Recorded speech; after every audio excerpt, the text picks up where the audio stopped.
Who's coping with all the fame? Seriously?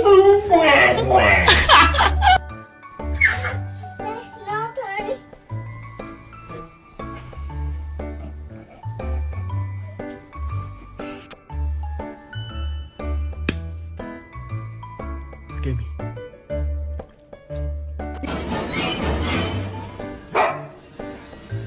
Do you ever look at someone and wonder what is going on inside their head?